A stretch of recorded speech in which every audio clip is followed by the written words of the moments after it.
بسم الله الرحمن الرحيم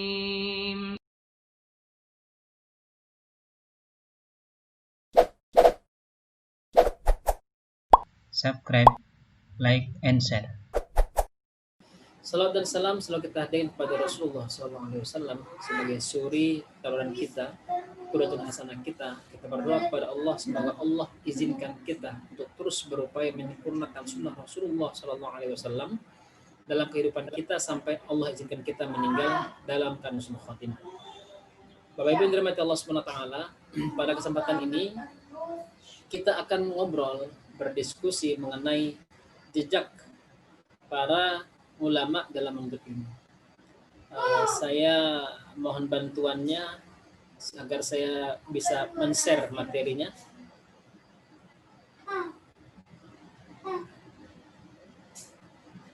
Terus cari abang. Oke, baik.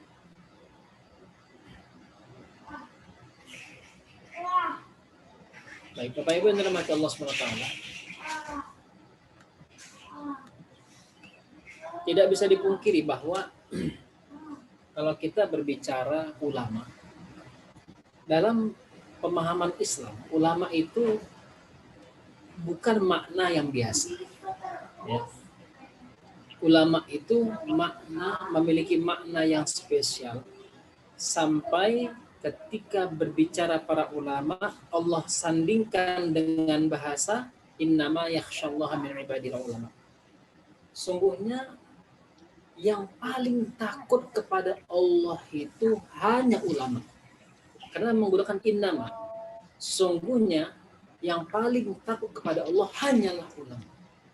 Artinya kalau kita berbicara jejak para ulama, berarti kita sedang membicarakan jejak orang-orang yang takut terhadap Allah Subhanahu wa Ta'ala, yang keilmuannya tidak bisa dibantah, tidak bisa dipungkiri, dan kita mengakui bahkan mengikuti mereka dalam hal keilmuan.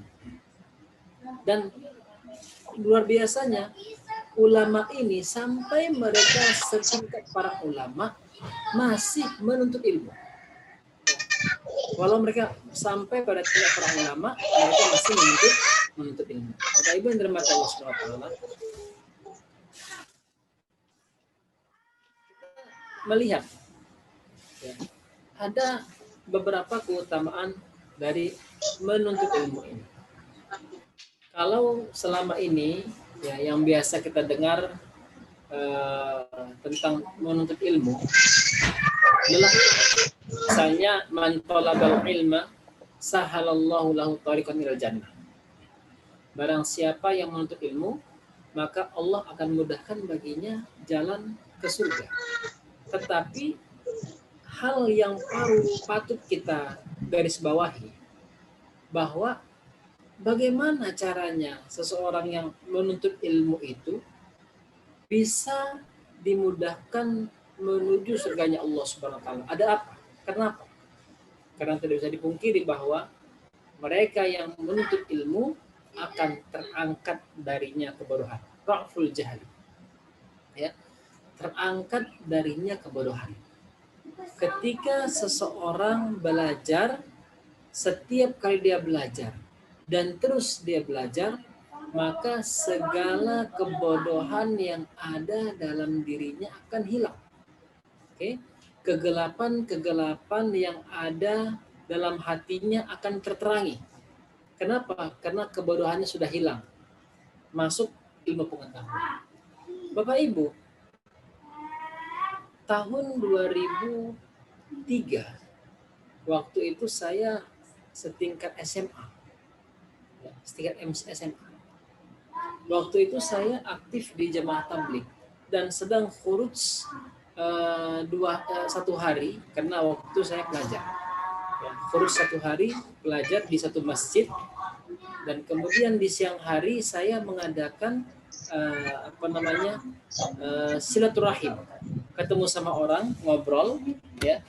Nah, ketemulah sama bapak-bapak di warung kopi, kita ngobrol, dan dengan lugunya dia mengatakan, "Dek, bisa nggak ajari saya mandi junub?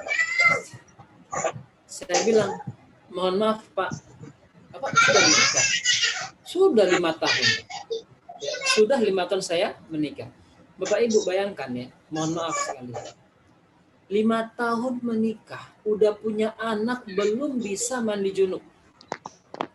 Ya, saya membayangkan seorang muslim ya 5 tahun menikah nggak mandi junub, ya Allah, bagaimana sholatnya, bagaimana puasanya, bagaimana baca Qur'annya, bagaimana dia berhubungan dengan istrinya, ya Allah. Masya Allah, 5 tahun Bapak sekali. Maka ketika seorang menuntut ilmu ya harus terangkat darinya kebodohan. Ketika kebodohan sudah terangkat, maka tersilah keterangan ya, kemahiran, keilmuan yang dengannya dia akan mengamalkan sesuatu dengan baik dan benar. Yang kedua, orang yang menuntut ilmu akan mampu untuk tafriq bainal haqq wal batil, membedakan antara yang hak dan yang batil. Saya sekali lagi berbicara pada tataran yang lurus. Ya. Ketika seorang belajar ilmu dengan baik, maka ilmunya akan membuat dia mampu membedakan antara yang hak dan yang batil, antara yang benar yang salah, yang halal dan yang haram. Dan ini keutamaan yang harus berada di dalam hati seorang yang menuntut ilmu. Kalau seandainya ada orang yang menuntut ilmu, semakin tinggi ilmunya, tak mampu dia membedakan antara yang hak yang dan batil, maka ada problem dalam ilmunya. Atau ada problem dalam niatnya. Atau ada problem dalam dirinya sendiri. Apakah dia mengikuti hawa nafsunya atau dia sedang berjalan di atas ilmunya? Wallahu a'lam bishawab. Yang ketiga Bapak Ibu yang dirahmati Allah, keutamaan menuntut ilmu. Ketika seseorang menuntut ilmu yang benar, yang jelas, maka dia akan mampu untuk al-fahmu baina aulawiyatul amal shalih. Mampu memahami antara prioritas amal. Jangan sampai ada seorang mukmin yang menganggap ada amalan yang penting, ada amalan yang tidak penting. Ini adalah pemahaman yang salah. Semua amalan penting. Semua ibadah penting. Semua sunnah penting. Tetapi ada prioritas amal. Ya. Amal yang mana yang harus saya tentukan? Saya sudah haji 1 kali, 2 kali, 3 kali, ada yang 10, ada yang 15, ada yang setiap tahun haji. Ada tetangganya butuh dana yang besar, butuh bantuan. Bisa nggak dia memprioritaskan membantu saudaranya dengan melaksanakan haji yang sudah pernah dilaksanakan, atau umroh, Bapak Ibu yang dirahmati Allah Subhanahu wa taala. Maka seseorang yang menuntut ilmu menjadi keharusan baginya faham akan aulawiyatul amalus shalih. Seseorang yang sedang berzikir, fokus berzikir, masuk waktu salat. Kita nggak katakan zikir nggak penting, tidak. Zikir penting, tetapi ada prioritas yang harus dilaksanakan. Ya. Sama halnya dengan ketika kita jahil pada satu problem, ya, satu permasalahan. Di depan kita ada 2 pilihan. Kamu mengambil kanan dapat dunia, atau mengambil ke kiri dapat ilmu dan kebohonganmu hilang. Yang mana dunia itu bisa dicari, tapi yang ini mungkin tidak terulang yang kedua kalinya. Ya, kita mampu memprioritaskan amal. Orang yang menuntut ilmu akan mampu untuk memprioritaskan amalnya. Yang keempat, islahul ibadah. Orang yang menuntut ilmu, ibadahnya akan terperbaiki, akan semakin bagus, ya, semakin bersungguh-sungguh, semakin dalam ilmunya, maka akan banyak ibadah-ibadah yang dilakukan yang semakin sempurna. Kita punya masalah, ya, adalah rajin ibadah tetapi tidak mau menuntut ilmu. Dan ini adalah problem besar. Rajin ibadah, tak mau menuntut ilmu. Berapa banyak hari ini orang merasa soleh, merasa hebat, mampu untuk sholat 5 waktu di masjid. Tetapi Bapak Ibu yang dirahmati Allah Subhanahu wa taala, rukuknya belum sempurna, ya, sujudnya belum sempurna, bacaannya masih banyak yang salah, tapi nuntut ilmu nggak mau. Masya Allah, PD-nya bukan main. Kenapa? Merasa ibadahnya sudah benar. Maka orang yang menuntut ilmu akan terperbaiki ibadahnya. Kita berbicara ibadah, itu adalah ketaatan.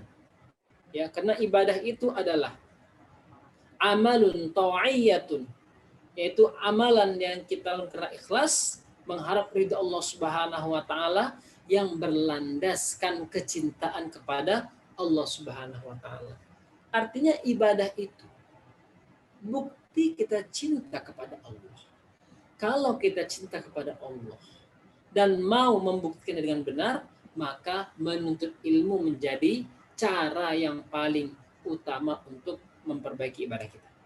Yang kelima, as-sabil ila haqqit taqwa.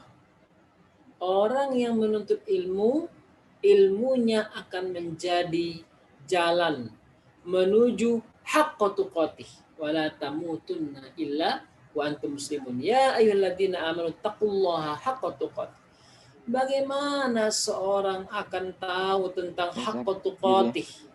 Ya, bagaimana orang akan tahu sebenar-benar takwa? Dia tidak mau menuntut ilmu dengan baik. Bapak Ibu yang dirahmati Allah Subhanahu wa taala, maka saya bahas keutamaan-keutamaan. Kami yang ngono gitu. Iya. Afwan, mohon mic-nya dimatikan ya, Bapak-bapak yang lain ya, supaya suaranya nggak masuk, nggak tercampur dengan suara saya. Mohon maaf. Baik. Atau hostnya tolong dimatikan mic yang lain, supaya nggak masuk suara yang lain. Bapak Ibu, maka menuntut ilmu ini menjadi cara yang paling penting, ya, cara yang utama agar kita mampu benar-benar bertakwa kepada Allah dengan sebenar-benar takwa. Berapa banyak hari ini, mohon maaf Bapak Ibu yang dirahmati Allah, kalau kita baca beberapa biografi buku tentang aliran-aliran sufi, ya, aliran-aliran sufi ini karena bukunya ada ya. Berapa banyak di antara mereka yang mengambil jalan zikir melalui sufi ini, tetapi tidak mau menuntut ilmu. Akhirnya apa? Masya Allah. Masya Allah. Mereka lebih mengutamakan, ya, zikir mereka daripada sholat. Mengutamakan zikir daripada dakwah, mengutamakan zikir daripada keluarga. Ini adalah problem besar yang harus kita perbaiki dalam kehidupan kita. Bapak Ibu yang dirahmati Allah. Kemudian kita lihat, ya, semangat ulama terdahulu dalam menuntut ilmu. Kita perhatikan, kalau kita lihat ya, kondisi fisik mereka yang dahulu itu tidak jauh beda dengan kita sekarang ini. Artinya dari besar tubuhnya, tingginya sama, nggak jauh beda. Perekonomian juga tidak jauh beda daripada kita. Tapi kita dan mereka berbeda. dalam hal yang pertama fasilitas alat tulis. Di antara mereka masih ada yang bahkan menggunakan batu. Atau kalaupun ada pulpen Bapak Ibu, celup ya, pulpen celup. Ya, batu tulis habis celup, Masya Allah. Nah, yang kedua, kertas. Kertas yang mereka gunakan tidak seperti kita yang gunakan sekarang. Ya, tidak seperti yang kita gunakan sekarang. Kertas dulu kalau tidak dari pelepah, kurma, kulit, ya, kemudian bebatuan, tulang-tulang. Kita sekarang hebat kertasnya. Kemudian yang ketiga teknologi. Ya, yang ketiga teknologi. Nah, yang kedua aspek geografis. Masya Allah, jangan tanya jalannya Bapak Ibu yang dirahmati Allah Subhanahu wa taala. Ya, jangan tanya jalannya. Jangan tanya fasilitas-fasilitas yang mereka gunakan. Mereka harus menggunakan, ada yang jalan kaki, ya, ada yang menggunakan kuda, ada yang menggunakan unta, ada yang menggunakan keledai. Tetapi faktor itu tidak ada masalah bagi mereka. Apalagi kita berbicara transportasi. Ya, Masya Allah, kalau kita hari ini, saya belajar ke Libya, ya, bisa sampai dalam hitungan 13 jam naik pesawat. Ya, kalau non-stop. Kalau pakai transit bisa 14 jam, 15 jam. Mereka, Masya Allah, ada yang datang dari Rusia, pergi ke Mekah, naik kuda, ada yang naik unta, berhari-hari Bapak Ibu, berbulan-bulan, ada yang harus transit dulu 2 hari, 3 hari di satu tempat, baru melanjutkan perjalanannya. Nah, tetapi kenapa kita ketinggalan jauh dari mereka? Kenapa itu terjadi? Apa masalahnya? Di tengah kemajuan teknologi yang kita miliki, tapi kenapa kita yang ketinggalan daripada mereka? Saking ketinggalannya kita Bapak Ibu yang dirahmati Allah Subhanahu wa taala, ya. Saking ketinggalannya kita dalam menuntut ilmu dari mereka, sampai-sampai ya, kita tidak sanggup menghabiskan, ya, membaca buku mereka yang mereka tulis berjilid-jilid, ya, bahkan ratusan buku yang mereka tulis. Nah, kita hari ini Masya Allah, ya, semoga Allah rahmati kita kebaikan fid dunya wal akhirah. Selanjutnya, ini saya lihat kok ada tanda tanya di sini ya. Ya, yang bisa dihapus dulu ya tanda tanyanya, garis-garisnya ditulis. Oke, semangat ulama-ulama terdahulu dalam menuntut ilmu. Kita perhatikan Bapak Ibu sekalian. Ya. Kita ambil 3 ulama dari kalangan sahabat 1, ya. Dari kalangan salaf 1, dari zaman sekarang 1. Abu Hurairah radhiyallahu taala anhu. Abu Hurairah ini masuk Islam tahun ke-7 Hijriah. Ya. Sampai Rasul di Madinah 7 tahun setelah itu baru Abu Hurairah masuk Islam. Abu Hurairah ini Bapak Ibu itu pedagang sukses. Ya. Abu Hurairah ini pedagang sukses. Tetapi ketika dia masuk Islam, Islam bersemayam dalam hatinya begitu dalam. Sampai-sampai dia katakan, saya mau tinggalkan semua perkara dunia ini dan membersamai Rasulullah sampai saya meninggal. Perhatikan, sampai saya meninggal. Dan mereka dikatakan bahwasanya Abu Hurairah radhiyallahu taala anhu akhirnya meninggalkan semua perdagangannya. Ya, meninggalkan semua perdagangannya dan fokus membersamai Rasulullah sallallahu alaihi wasallam.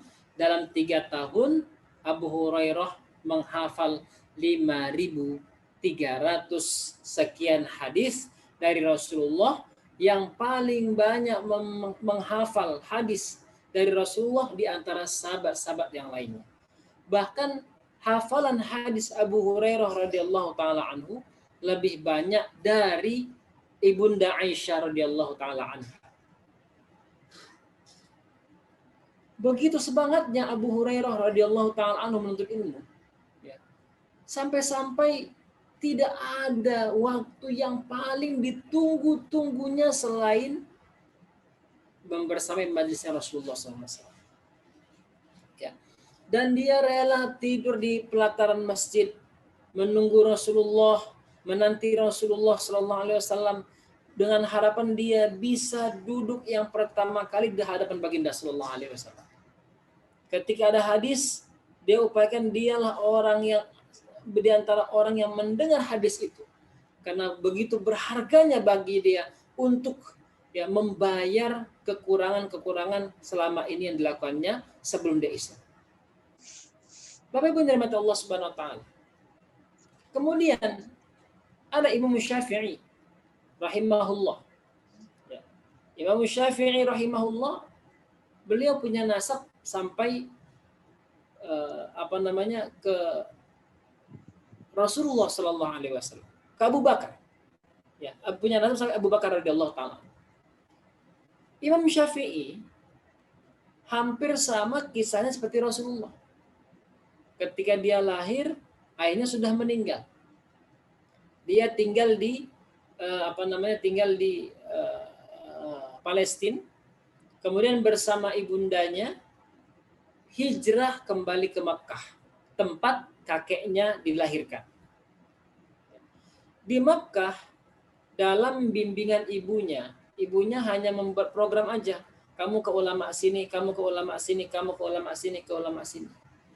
Dan Imam Syafi'i, Bapak Ibu yang dirahmati Allah Subhanahu wa taala, itu salah satu ulama, mohon maaf ya, bukan mau menjengkali, bukan.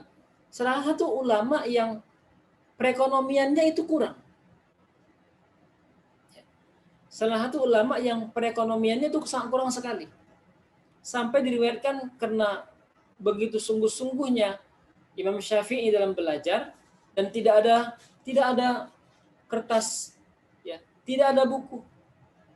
Beliau rahimahullah, ketika beliau melihat ada tulang, dia ambil, dia kumpuli. Dan ketika mendengar guru menyampaikan, dia tulislah di tulang itu, ya, ilmu yang diberikan oleh gurunya. Tidak sampai di situ, Imam Syafi'i ya selalu berdoa agar Allah Subhanahu wa taala mudahkan dia untuk memahami ilmu dan semangat terjaga. Dia belajar ya dalam Syiarul Alamin Nubala disampaikan ya tentang Imam Syafi'i.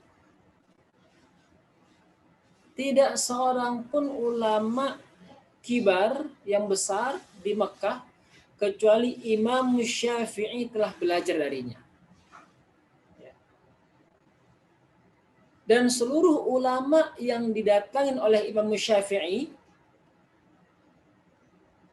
sampai pada perkataan, hai Syafi'i, saya sudah mengajarkan ilmu saya semuanya.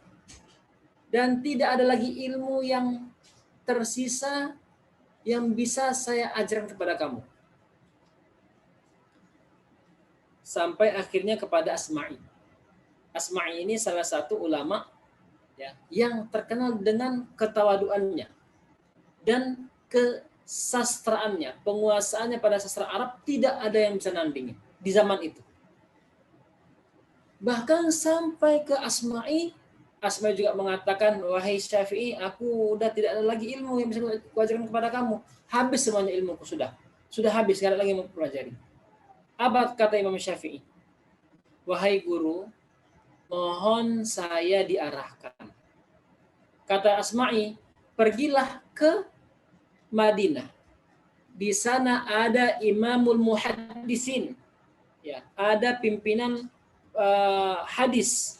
Namanya Imam Malik. Imam Malik ini kata beliau punya buku. Apa bukunya kata Imam Syafi'i? Namanya Kitab Al-Muwatta. Ya. Imam Syafi'i akhirnya pergi ke Madinah. Perjalanan waktu itu ya dari Mekah ke Madinah sekitar 570 km. Ditempuh 7 hari. Sampai di Madinah ketemu dengan Imam Malik. Ya. Perhatikan Bapak Ibu sekalian, kisah ini begitu mempengaruhi banyak orang. Imam Syafi'i mengatakan, wahai guru, saya datang kemari karena dinasihati oleh guru saya Syekh Asma'i. Kata beliau, belajarlah dari Imam Malik karena beliau adalah imamnya para hadis. Imam Malik karena beliau seorang ulama yang terkenal dalam ilmu hadisnya, juga nggak begitu saja menerima murid. Dia tanya, Hei Syafi'i, kamu sudah menguasai apa? Kamu udah baca nggak buku saya? Kata Imam Maliki. Kata Imam Syafi'i, alhamdulillah, berkat rahmat Allah, saya sudah menghafal buku Imam Malik. Kita Muwatta Bapak Ibu, isinya sekitar 5.000-an hadis. Ya, isinya sekitar 5.000-an hadis. Muwatta ini ditulis oleh Imam Maliki. Setelah diselesaikan penulisannya oleh Imam Maliki, disetorkan kepada 70 ulama. Yang semua ulama itu akhirnya menandatangani, sepakat ini hadis semuanya sahih. Kesepakatan para ulama terhadap hadis-hadis yang ditulis oleh Imam Maliki dinamakanlah kesepakatan itu namanya Muwatta. Muwatta artinya adalah hadis-hadis yang disepakati. Kemudian Imam Maliki dalam riwayat dikatakan bahwa Imam Syafi'i menempuh perjalanan dari Mekah ke Madinah 7 hari. Dalam 7 hari itu beliau bisa hatam 5 kali hatam satu hari. 5 kali hatam satu hari. 5 kali hatam Quran. Plus baca buku Imam Malik, hafal semuanya tanpa salah. Bayangkan Bapak Ibu sekalian. Ya. Allahu Akbar. Akhirnya apa? Diterimalah Imam Syafi'i menjadi muridnya Imam Malik. Bapak Ibu yang dirahmati Allah Subhanahu wa taala.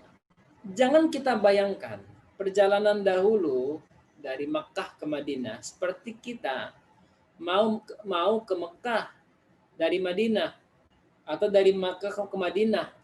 Dan bayangkan demikian Bapak Ibu, ya kita bisa transit, makan dulu, makan nasi biryani, makan nasi kapsyah bisa dulu. Ya minum teh dulu, enggak, susah. Ya susah. Perjalanan masih batu-batuan, gunung-gunung, ya panas, hujan, debu dan lain sebagainya. Tetapi hal ini tidak membuat surut semangat mereka dalam menuntut ilmu. Bapak Ibu yang dirahmati Subhanahu wa taala. Ulama zaman sekarang, saya ambil Syekh Yusuf Al-Qaradawi, masih hidup beliau.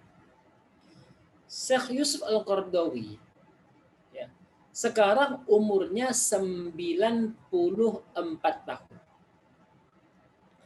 Dalam beberapa acara yang diwawancarai oleh salah satunya Syekh Salman Audah.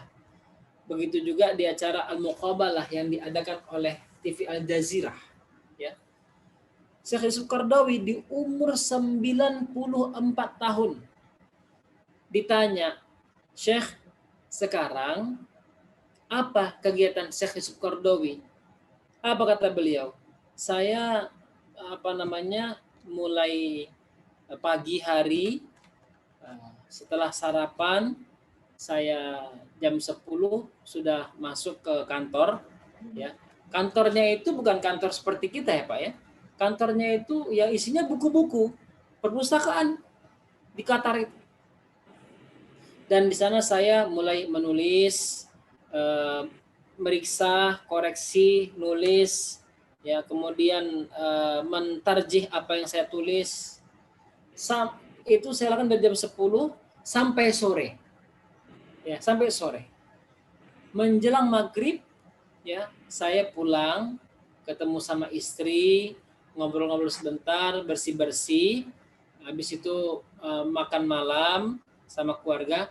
Habis Isya dari pukul 19 sampai pukul 12 malam. Ya, atau pukul 00. Ya, saya di kantor pukul 00 baru saya kembali ke rumah, baru istirahat. Bapak Ibu, Masya Allah, luar biasa. Beliau sudah tua sekali, 94 tahun, tetapi agendanya Masya Allah. Kita silahkanlah kita tarik pada diri kita sendiri, ya, bagaimana semangat kita dibandingkan dengan semangat mereka para ulama yang luar biasa. Nah, selanjutnya Bapak Ibu, bagaimana, apa sebenarnya kiat-kiat untuk menjaga supaya semangat menuntut ilmu itu ya terus di era pandemi tetap terjaga. Sebenarnya masalahnya kita itu bukan ada pada era pandemik atau non pandemik, bukan. Karena permasalahan kita itu ada pada saat lapang. Manusia sering sekali gagal pada ujian ke lapangan dan sering berhasil saat diuji dengan kesempitan. Contohnya kajian ini, ya, kelas ini, kita pernah nggak berpikir buat kelas seperti ini di luar pandemik? Nggak ada kan? Tapi kajian seperti ini, alhamdulillah, ya berkat rahmat Allah, kemudian usaha para rekan-rekan di KIF, kita adakan kajian yang dulu nggak kita pikirkan untuk melakukan kajian ini. Oleh karena itu, masalah kita bukan di pandemik atau non pandemik, tapi masalahnya ya ada di saat lapang atau sempit. Saya ambil cuplikan dari jawaban Syekh Utsaimin rahimahullah ketika ditanya tentang apa yang membuat seseorang itu semangatnya ya dan bosan ketika menuntut ilmu, dan apa supaya semangatnya tetap terjaga dan menggebu-gebu untuk menuntut ilmu tersebut. Maka beliau rahimahullahu taala menjawab, ya, fa'ajaba biqali dha'ful himmah fi talabil ilmi asy-syar'i, ya, minal masaibil kabirah wa naqmurul labudda minha. Kata beliau begini, lemahnya tekad dalam menuntut ilmu agama merupakan musibah yang besar. Ya. Berikut ini ada beberapa perkara yang seyogianya harus dilaksanakan, kata beliau. Perkara pertama adalah ikhlaskan niat untuk Allah Azza wa Jalla dalam menuntut ilmu. Ya, Bapak Ibu, kalau kita mau berbicara fakta ya, yang sebenarnya, ikhlas itu benar-benar tanpa pamrih. Itu ada ikhlas. Antum mau dikasih, mau tidak dikasih, sama-sama antum. Mau dipuji, tidak dipuji, sama-sama kita. Tidak ada masalah. Itu namanya ikhlas. Kenapa? Karena yang kita lakukan itu semata-mata karena Allah SWT. Termasuk menuntut ilmu ini. Jangan sampai nanti ke depannya misalnya, karena udah merasa menuntut ilmu, kita merasa kita yang paling cocok, paling pas untuk menjawab satu pertanyaan. Bukan itu Bapak Ibu. Bukan. Ya. Karena ikhlas itu adalah memurnikan niat semata-mata karena Allah Subhanahu wa taala. Seorang jika dia mengikhlaskan dirinya kepada Allah Azza wa Jalla dalam menuntut ilmu, dia mengetahui bahwasanya dirinya akan diberikan pahala dalam proses menuntut ilmu tersebut. Kemudian dia akan mendapatkan derajat mulia, ya. Derajat mulia ketiga dari tingkat derajat kemuliaan dalam umat ini. Maka semangatnya pun akan tumbuh kembali. Bapak Ibu yang dirahmati Allah, beberapa kajian yang pernah saya isi dulu, saya pernah sampaikan terkhusus pada teman-teman mahasiswa bahwa ikhlas itu menjadi power yang tidak bisa dikalahkan oleh apapun. Ya. Ikhlas itu menjadi power yang tidak bisa dikalahkan oleh siapapun. Power apa? Power dalam melaksanakan apapun dari perintah-perintah agama ini. Tapi kalau seandainya sedikit saja di sana tercoreng, maka power itu akan melemah. Ya. Kita bilang kita ikhlas karena Allah, tapi kalau nggak dipuji kita melempem. Kemudian perkara kedua kata beliau, senantiasa bersama kelompok orang yang mereka memotivasi Anda kepada ilmu. Mereka akan membantu, menolong Anda untuk diskusi, membahas, dan lain sebagainya. Pertemanan dengan mereka tidak akan membosankan selama mereka membantu Anda dalam ilmu. Oleh karena itu dalam kitab Ta'limul Muta'allim, ya, salah satu bentuk kesungguhan dalam ilmu itu adalah memilih rifaq, syarik, memilih teman, ya, dalam menuntut ilmu, memilih sahabat dalam menuntut ilmu. Tapi dipilih yang bagus, ya, dipilih yang benar, jangan sampai kita salah memilih. Kemudian yang ketiga, hendaklah dia menyebarkan dirinya, ya, dalam artian dia menahan jiwanya jika mulai condong pada futur atau malas. Dia mampu untuk mensabarkan dirinya. Jangan pasrah dengan futur, nggak boleh. Nabi Shallallahu Alaihi Wasallam dinasihati Allah Subhanahu Wa Taala, sebagaimana disampaikan dalam surah Al-Kahfi ayat 28, dan bersabarlah kamu bersama dengan orang-orang yang menyeru Tuhannya di pagi dan senja hari dengan mengharapkan keridhoannya, dan janganlah kedua matamu berpaling dari mereka mengharapkan perhiasan dunia ini. Oleh karena itu hendaklah dia bersabar. Jika dia bersabar dan membiasakannya, ya, membiasakan dirinya untuk mencari ilmu, maka jadilah mencari ilmu sebagai tabiat kebiasaan baginya. Sehingga ketika pada suatu hari dia harus melewati hari tanpa menuntut ilmu, maka hari tersebut terasa lama dan panjang baginya dan terasa hampa. Adapun jika jiwanya dia berikan tali kendali, ya, maka jangan pernah lakukan hal-hal yang membuat dia yang dilewatinya kecuali dalam menuntut ilmu. Sebab jiwa itu mengajak kepada keburukan dan syaitan pun mengajak Anda agar malas dan meninggalkan menuntut ilmu tersebut. Maka beberapa hal ini Bapak Ibu, 3 hal ini penting kita tanamkan dalam diri kita. Ya, apalagi kita sebagai seorang mukmin yang berupaya untuk mencari, mengharapkan ridha Allah Subhanahu wa taala. Apalagi kita sudah menyatakan syahadat dan mengatakan raditu billahi rabba wa bil islami dina wa bi Muhammadin nabiyya wa rasul. Maka dengan beberapa hal ini Bapak Ibu yang dirahmati Allah taala, semoga Allah Subhanahu wa taala rahmati kita berjalan. Ya, setidaknya kita mengikuti jejak para ulama, ya, yang harapannya ke depan adalah Allah Subhanahu wa taala golongkan kita, ya, dalam golongan minan nabiyyin wasyuhada wassalihin wa hasuna ulaika rafiqa. Demikian dari saya, kurang lebihnya saya mohon maaf. Aku qauli hadza wa astaghfirullahaladzim. Wassalamualaikum warahmatullahi wabarakatuh.